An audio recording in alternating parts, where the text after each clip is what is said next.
और एक हदीस है, दूसरी जगह पर अल्लाह के नबी सल्लल्लाहु तआला अलैहि वसल्लम इरशाद फरमाते हैं, मुझे डर है इस बात का कि 5 चीज़ों में किसी एक में तुम मुब्तला ना हो जाओ। हुजूर जिस सहाबी को ये नसीहत कर रहे हैं, 5 चीज़ें ऐसी हैं जिसमें अगर तुम मुब्तला हो गए तो अल्लाह का अजाब देखोगे और बारिशें रुक जाएंगी, बारिश को रोक लिया जाएगा। पूछा गया, या रसूल अल्लाह सल्लल्लाहु अलैहि वसल्लम वो 5 चीज़ें क्या हैं? तवज्जो चाहता हूँ मेरे अजीज़ गौर से। सबसे पहली चीज़ मेरे आका सल्लल्लाहु अलैहि वसल्लम फरमाते हैं कि जब खुल करके एलानिया तौर पर गुनाह होने लग जाए, ओपनली सब कुछ किया जाने लग जाए, तो ये अल्लाह के अजाब को दावत देने वाला पहला अमल है। लोग अपनी बुराइयों को छुपाया करते थे, लेकिन इस दौर में अपनी बुराइयों को जाहिर करने का फैशन आ चुका है। जो कुछ किया उसको रील बनाया और सब में नशर किया। इंटरनेट की दुनिया पर आज देखें भरे हुए हैं। नौजवानों की सबसे ज्यादा मसरूफियत आज किस काम में है? उनको रील्स बनाने हैं।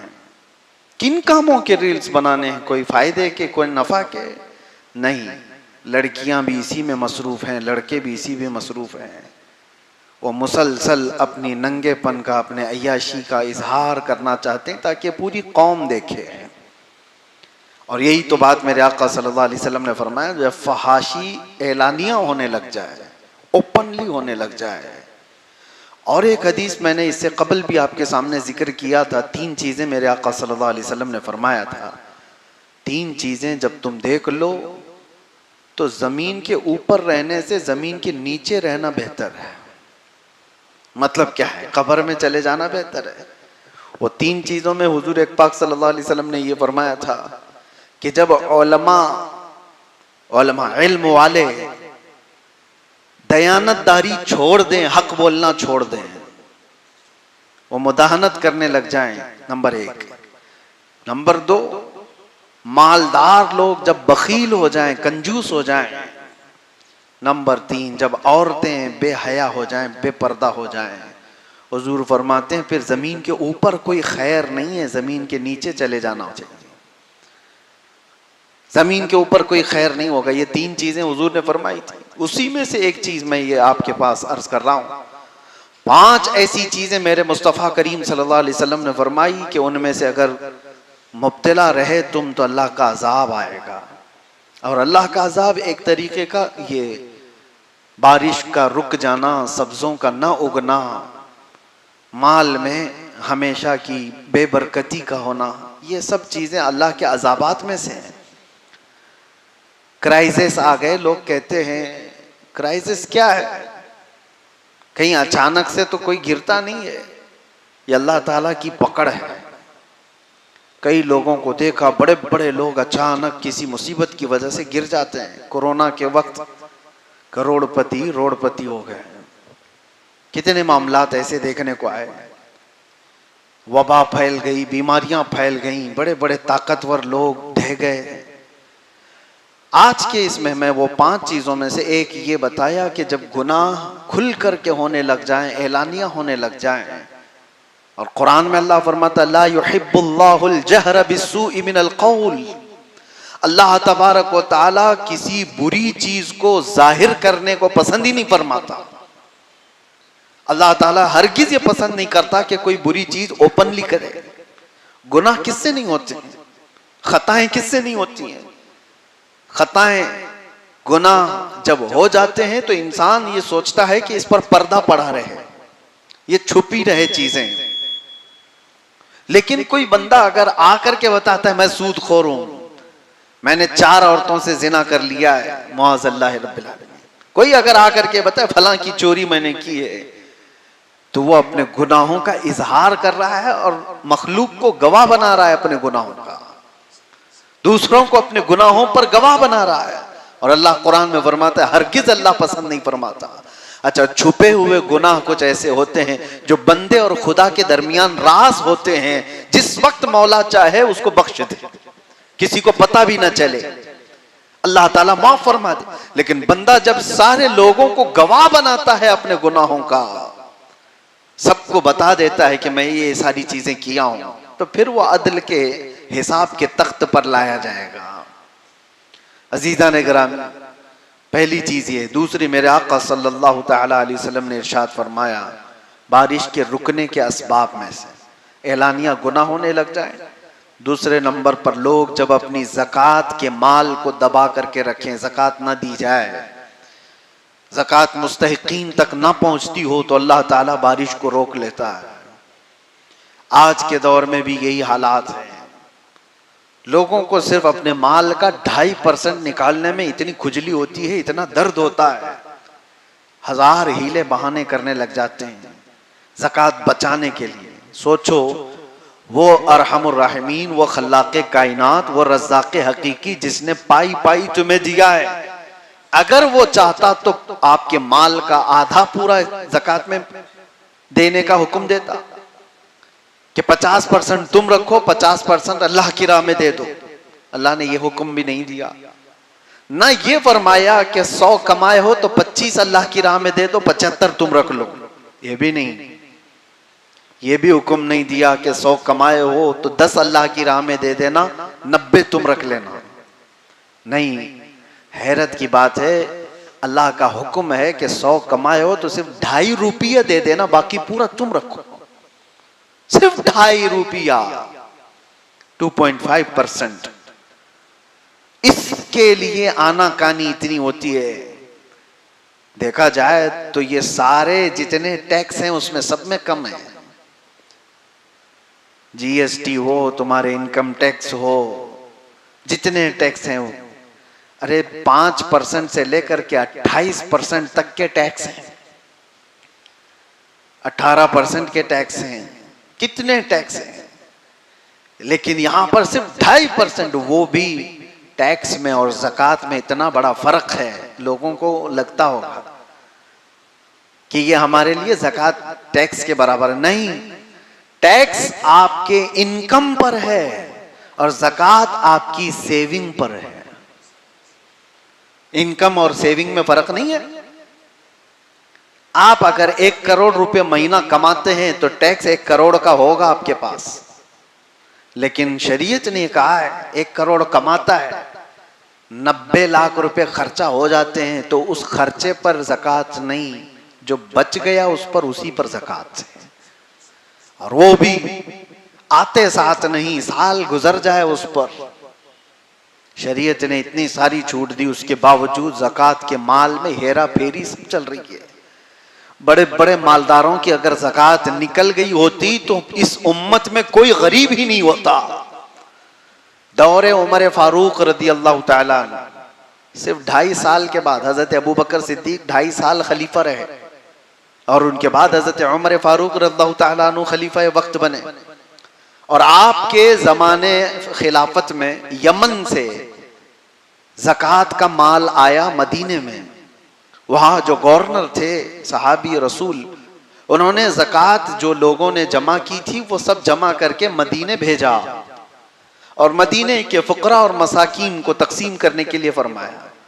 तो हज़रत उमर फारूक के पास जब ये ज़कात का माल आया तो आपने ये कह कर के वापस भेजा कि जिस जगह की ज़कात निकली है वहां के फ़कीरों को पहले दिया जाए, वहां की ज़रूरतमंदों में तकसीम कर दो, फिर अगर बच जाए तो मदीने भेज देना।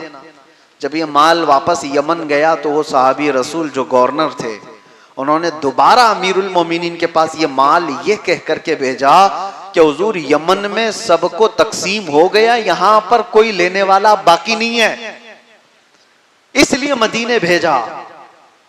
दोबारा आ गया। अब मदीने तैयबा में जब ये ज़कात आई, हजरत उमर फारूक रज़ियल्लाहु ताला अन्हु ने फरमाया देखो यमन में सब तकसीम हो चुका, अब मदीने आई है, जो हकदार लोग हैं मुस्तहिकीन हैं वो आए। 3 दिन तक ऐलान होता रहा, मदीने की गलियों में ज़कात लेने वाला कोई नहीं था, ज़कात देने वाले सब थे,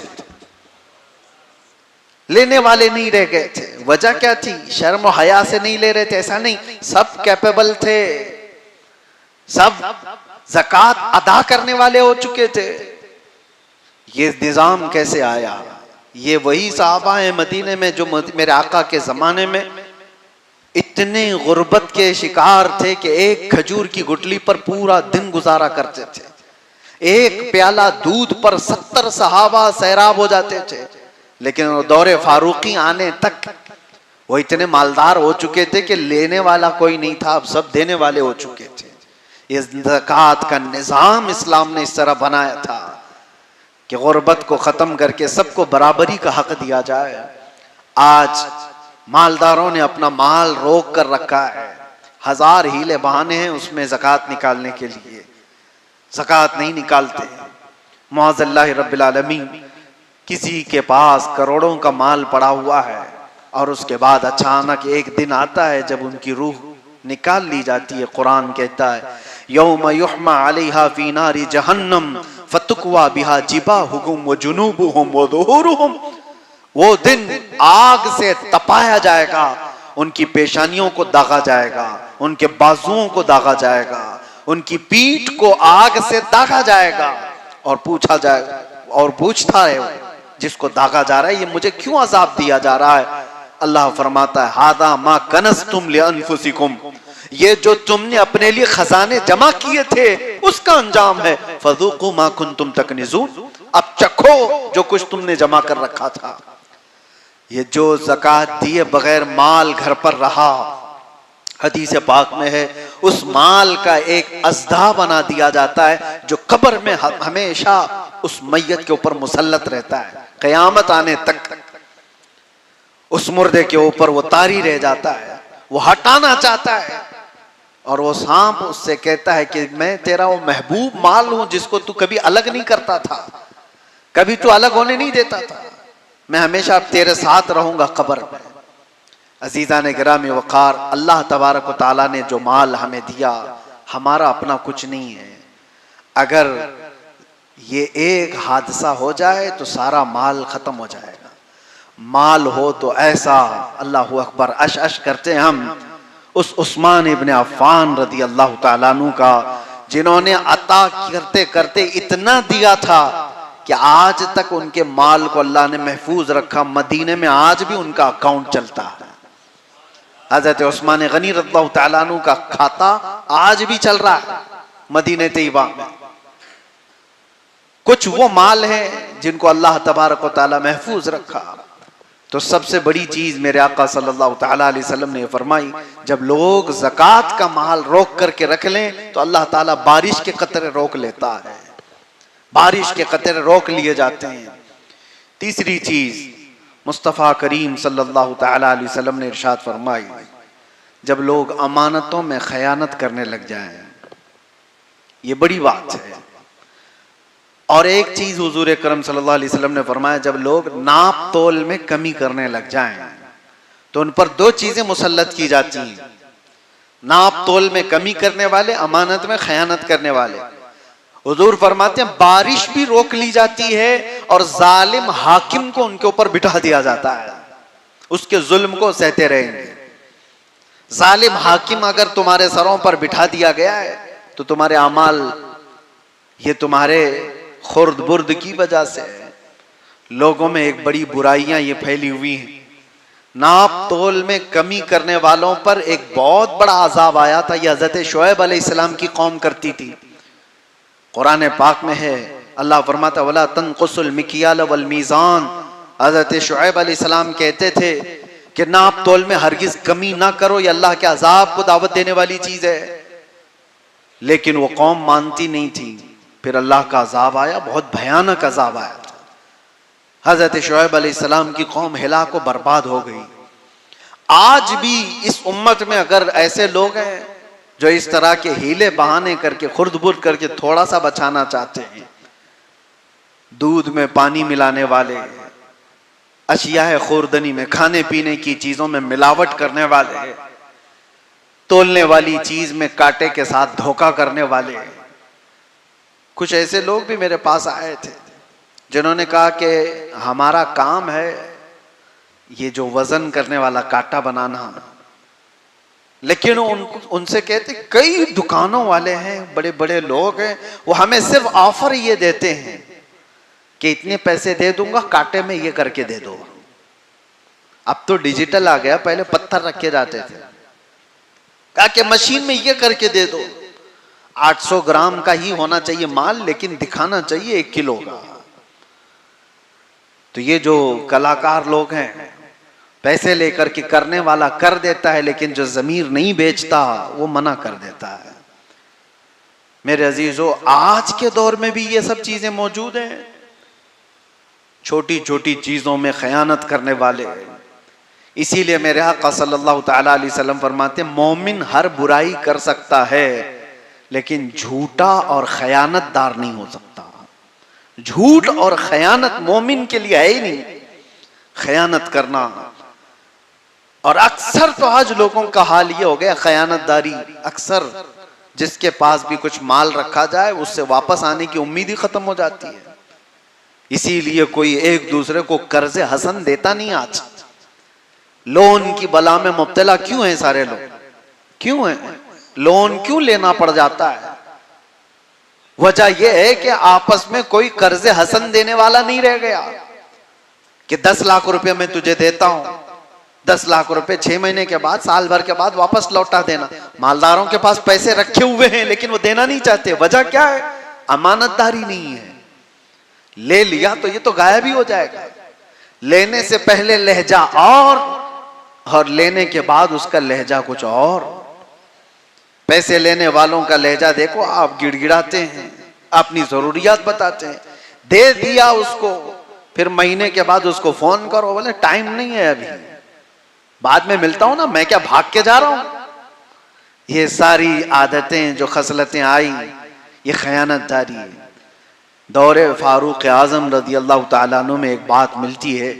मदीने का एक शख्स, उसके ऊपर किसी का कर्जा बाकी था। किसी का कर्जा, मदीने में एक सहाबी ने आकर मुकद्दमा कर दिया। हजरत उमर से कहा, यह शख्स अजनबी है मदीने में, मेरा कर्जा लिया वो देता नहीं। हजरत उमर ने कहा कि तू इसका कर्जा कब वापस कर रहा है? कहा, हुजूर मुझे 2 दिन का वक्त दे दे, मैं वापस कर दूंगा, लेकिन मुझे मदीने से बाहर मेरे वतन जाने की इजाजत दी जाए, मेरे गांव जाके आऊंगा। हजरत उमर ने कहा, तू भाग जाएगा? कोई है यहां पर जो तेरी जमानत ले ले तो मैं तुझे छोड़ दूं। उसने कहा, मुझे यहाँ कोई जानने वाले लोग हैं नहीं, लेकिन अगर कोई मेरी जमानत लेता है तो मैं झूठा नहीं हूं। हजरत उमर ने कहा, अदालत जो है वो जुमलों पर नहीं चलेगी, एविडेंस चाहिए ना, कोई जामीन भी चाहिए। जज से अगर आप कह दो मैं थोड़ी ना भाग रहा हूं, जज ये नहीं कहेगा कि तू नहीं भाग रहा है या भाग रहा है, ये तेरा मसला है, कोई जामीन ला के दे दे, पेपर ला करके दे दे प्रॉपर्टी के। हजरत उमर ने कहा, कोई जामीन है? कोई नहीं था। कौन उठता है अनजान आदमी के आप जमानत देंगे आज? लेकिन हजरत अबू दरदा एक सहाबी, वो खड़े हो गए, कहा, अमीरुल मोमिनीन मैं उसकी जमानत लेता हूं। कहा, पहचानते हो? कहा, नहीं पहचानता, लेकिन 2 दिन के बाद वो आ जाएगा पैसा लेकर के। हजरत उमर ने कहा, अगर वो नहीं लेकर के आएगा तो तुमको पकड़ा जाएगा, पैसा भी देना होगा और अंदर भी जाओगे। हजरत अबू दरदा ने कहा, मंजूर है। उस शख्स से कहा गया कि जाओ तू लेकर के आ जा। वो गया, 1 दिन 2 दिन, शाम हो रही थी, आया नहीं। हजरत उमर ने अबू दरदा को बुलाया, आ जाओ। वो तो आया नहीं जिसकी तुम जमानत लिए थे। और वो सहाबी भी आ गए जिनका कर्जा बाकी था। तो इतने ही में मगरिब से पहले पहले वो हाँफता कांपता दौड़ता हुआ वो बंदा आ गया, अदालत में आया और कहा कि हुजूर उनके जो पैसे बाकी थे मैं लेकर के आ गया, इंतजाम कर रहा हूं। इतना करना था कि वो सहाबी रसूल जिनका कर्जा बाकी था वो खड़े हो गए, कहा, अमीरुल मोमिनीन अल्लाह की इज्जत की कसम मैं आपके सामने गवाही देता हूं कि इस बंदे का कर्जा मैंने माफ कर दिया, मुझे वापस नहीं चाहिए, मैंने माफ कर दिया। अब सुनिए, उन्होंने कर्जा माफ कर दिया। अब हजरत उमर ने इन तीनों से एक एक सवाल किया। पहले ये इस शख्स से कहा, तू तो चला गया था, भाग गया था, तेरा गांव भी नहीं मालूम, तू कहां का रहने वाला, पैसा लेकर के चला गया होता तो तुझे पकड़ने में बड़ी दिक्कत आ सकती, या तू छुप छुपा करके रह सकता था, आया क्यों अपने टाइम पर? तवज्जो है मुसलमानों। वो शख्स कहता है, अमीरुल मोमिनीन, मैं चाहता तो भाग कर चला जाता, लेकिन वापस अपने वादे के मुताबिक इसलिए आ गया कि बाद को कोई आने वाला ये न कह दे कि मोहम्मद के गुलाम धोखेबाज होते, मेरे नबी सल्लल्लाहु अलैहि वसल्लम तक कोई कह न दे कि उनके गुलामों में वादा खिलाफी है, इसलिए मैं वापस आ गया, वादा किया था तो पूरा कर दिया। हजरत उमर रज़ियल्लाहु तआला अन्हु ने अबू दरदा सहाबी से पूछा कि आप तो जानते नहीं थे, इसको कैसे जमानत दे दी? उन्होंने कहा, अमीरुल मोमिनीन, मेरी तमन्ना ये थी कि अनजान है लेकिन है तो मुसलमान, है तो मुसलमान, कोई तो इसकी जमानत नहीं ले रहा था, मैं भी ना लेता तो दिल में ये ख्याल आया कहीं बाद को दूसरी कौमें ये ना कह दें कि मोहम्मद के गुलामों में अब लोगों से हमदर्दी करने का जज्बा भी खत्म हो गया, लोग ये ना कह दें कि लोगों से हमदर्दी का जज्बा खत्म हो गया, इसलिए मैं खड़ा हुआ उसकी हमदर्दी में। और वो कर्ज खा साहबी से पूछा, आपने अभी क्यों माफ कर दिया, पहले तो माफ कर सकते थे? उन्होंने कहा, पहले इसके बारे में इतना नहीं मालूम था, लेकिन अपने वादे के मुताबिक बराबर आ जाने वाला शख्स मेरे नबी का सच्चा गुलाम, मैंने अपना कर्जा इसलिए माफ कर दिया कि लोग कल को ये न कहें कि मोहम्मद अरबी के गुलामों में माफ करने का जज्बा खत्म हो गया है। तीनों का एक ही मिशन था कि हुजूर पर कोई उंगली ना उठाए। अजीज़ान गिरामी वक़ार, अमानत सहाबा इकराम में इस तरह की थी कि वो वक्त का भी लिहाज रखते थे और लोगों का भी लिहाज रखते थे। क्या आज ये माशरे में बात आ सकती है? और हुजूर पाक सल्लल्लाहु तआला अलैहि वसल्लम ने फरमाया, जब अमानत में लोग खयानत करने लग जाएं तो समझ लो कि बारिश रोक ली जाती है, और नाप तोल में कमी करने लग जाएं तो बारिश रोक ली जाती है। और इल्म के सिलसिले में भी फरमाया गया, जब इल्म खत्म हो और जहालत आम होने लग जाए तो ये बाजार गुनाहों का है। यहाँ अब इल्म की तलब किसी को नहीं है, अब इल्म की तलब कहाँ है किसको? हर कोई अपने अपने जिंदगी में मगन है, वो इंटरनेट की दुनिया का शागिर्द है। आज सब गूगल के शागिर्द हैं, सब इंस्टा फेसबुक के शागिर्द हैं। हाथों में अल्लाह की किताब कब आई थी पता ही नहीं है, हदीस रसूल कब पढ़ा था ये पता ही नहीं है। जो कुछ भी आज डिपेंडेंट हैं वो सिर्फ मोबाइल पर हैं, इंटरनेट की दुनिया पर हैं। सच बताओ, अपने ज़मीर पर हाथ रख करके इन हाथों को देखो, पूछो आखिरी बार कब कुरान उठाया था, आखिरी बार कब हदीस रसूल उठाया था, कोई किताब पढ़ा था? इल्म की तलब खत्म हो गई, जहालत हमारे मुआशरे में आम हो गई है। अजीज़ान गिरामी वक़ार, ये सारे वो असबाब हैं जिसकी वजह से बारिशें रोक ली जाती हैं। मैंने सूरह नूह की आयत तिलावत की थी, इलाज भी तो सुनते जाए। ये तो असबाब है, इलाज क्या है? सैयदना नूह अलैहिस्सलाम फरमाते हैं, फ़क़ुल्तु इस्तग़फ़िरू रब्बकुम इन्नहु काना गफ़्फ़ारा। लोगों से आपने फरमाया कि ये सारे असबाब अगरचे हैं, गुनाह वगैरह सारे जो अल्लाह के अज़ाब को दावत देते हैं, अगर ये चीजें खत्म करना है तो अपने रब की बारगाह में जल्दी से इस्तिग़फ़ार करो। अस्तग़फ़िरुल्लाह रब्बी मिन कुल्ली ज़ंबिन व अतूबु इलैह। ये एक शख्स हज़रत हसन बसरी के पास आया, कहा कि बारिश नहीं है, कहत पड़ गया है। आपने फरमाया इस्तिग़फ़ार करो। और फिर एक शख्स आया, उसने कहा मेरी औलाद नहीं है। आपने कहा इस्तिग़फ़ार करो, अल्लाह बेटे दे देगा। फिर एक शख्स आया, उसने कहा मेरे बगीचे हैं और वो सब सूखने पर आ गए हैं। आपने कहा इस्तिग़फ़ार करो। लोगों ने पूछा, तीन अलग अलग लोग आए, अब तीनों को इस्तिग़फ़ार करने का ही फरमान है? आपने यही आयत पढ़ी जो सूरह नूह की मैंने पढ़ी है। फरमाते, अल्लाह फरमाता है इस्तग़फ़िरू रब्बकुम इन्नहु काना गफ़्फ़ारा। अपने रब से इस्तिग़फ़ार करो, बेशक वो गफ़्फ़ार है। और जब कोई इस्तिग़फ़ार करता है तो अल्लाह क्या करता है? युरसिलिस समा अलैकुम मिदरारा, खूब झमाझम उन पर बारिशें बरसाता है। वह युमदिदकुम बिअम्वालिन व बनीन, और उनको बड़े माल से और उनको औलाद से अल्लाह मदद फरमाता है। तीसरी चीज वयजअल लकुम जन्नातिन वयजअल लकुम अनहारा, अल्लाह उनको हरे भरे बगीचे देता है और खूबसूरत में बहती हुई नहरें अता करता है जब कोई इस्तिगफार करता है। तो ये तीन चीजें फरमाई गई। इसीलिए मेरे अजीजों, आज कसरत से इस्तिगफार की जरूरत है। आप इस्तिगफार करो, रब तबारक व तआला ये आसमान के दरवाजे खोलेगा, इंशाअल्लाह बारिशें आएंगी, वो कतरात आएंगे। और एक बात जाते जाते अर्ज करता हूं, मूसा अलैहिस्सलाम के पास लोग आए और कहत साली की शिकायत किए, सूखा पड़ गया है, बारिशें आ नहीं रही हैं। आप सारे लोगों को लेकर के एक मैदान में गए, कहा दुआएं करते हैं अल्लाह की बारगाह में। और नबी तो मुस्तजाब दावत होते, दुआएं की।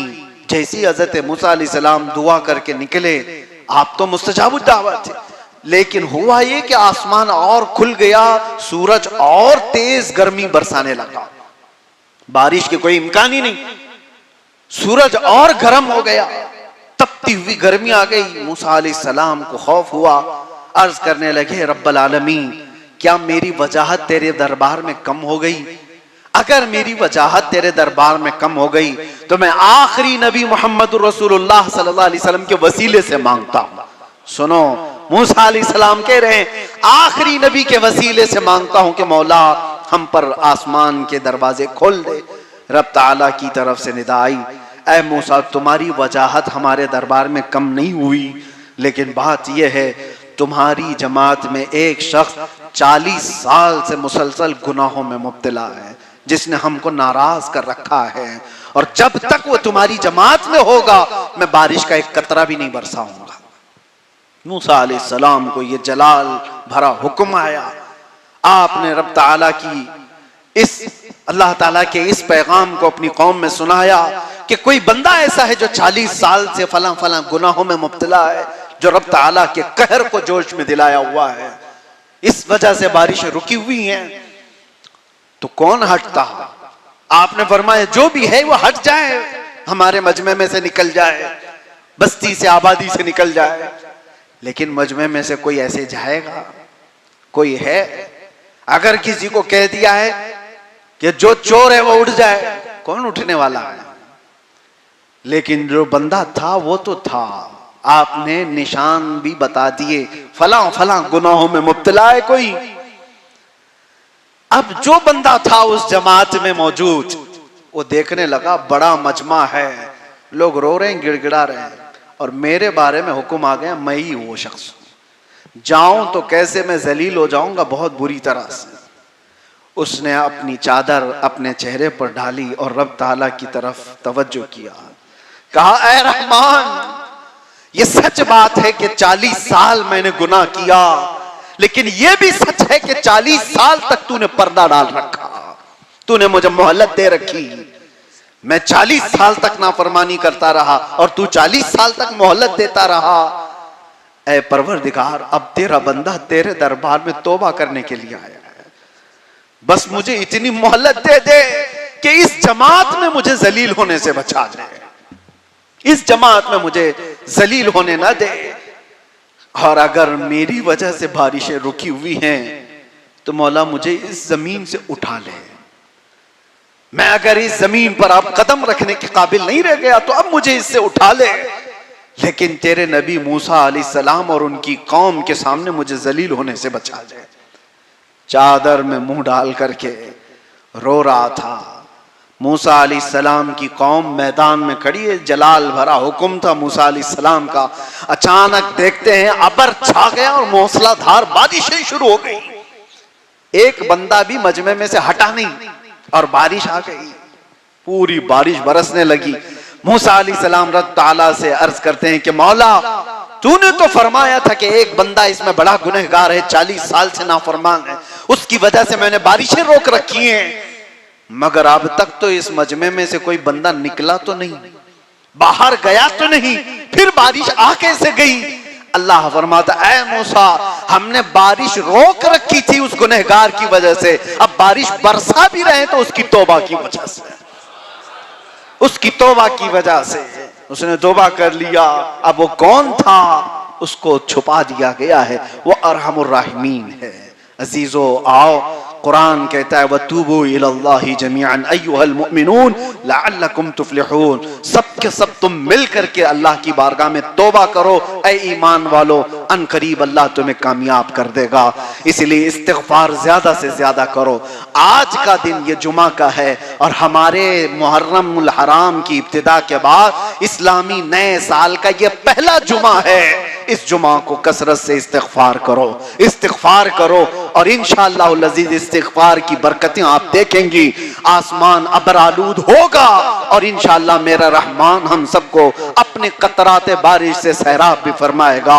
अस्तग़फिरुल्लाह रब्बी मिन कुल्ली ज़ंबिन व अतूबु इलैह, अस्तग़फिरुल्लाह रब्बी मिन कुल्ली ज़ंबिन व अतूबु इलैह, अस्तग़फिरुल्लाह रब्बी मिन कुल्ली ज़ंबिन व अतूबु इलैह व आखिरु दावाना अनिल हम्दुलिल्लाहि रब्बिल आलमीन। खड़े हो जाएं सब।